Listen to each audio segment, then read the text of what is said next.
Hey guys, today in this video I'm going to tell you how to make status labels on monday.com. So the first thing that you need to do is you have to log into monday.com. Once when you're logged into your account, you will be redirected here to the home page.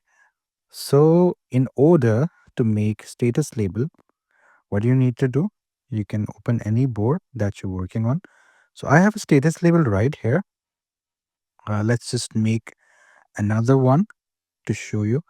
Now this is another status that I have made, but you can see there are no labels, and even if there are labels, they're just similar to this one, but we don't have to use them because we are making a new status bar, status column with new labels. So for example, I will name this as A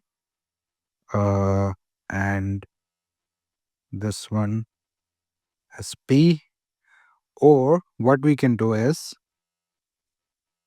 we can change it to delivered, not delivered, or in delivery, not delivered, no information. So these are the 4 new labels that I have added. Adding a label is very easy. You just have to write in these empty bars. And if you need to add another label, you can just click here and another label will be added. Let's just name it, for the sake of example, not sure. So these are the labels. And if you need to select a label, you can just select it from here. Now you can see these labels are gone. And now we have these labels in the place of this.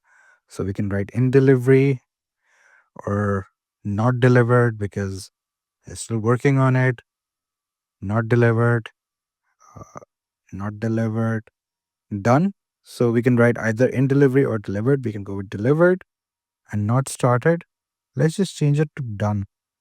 Or let's do one thing. Let's just change this to done. And we can write it in delivery and not started. No, let's change it to done. And then no information, not sure. We can just do it not sure. So this is the way you add labels uh, in monday.com, status labels, you can say that. So I hope you found this video informative. Please do like the video and subscribe the channel to see more content like this. I'll see you with more.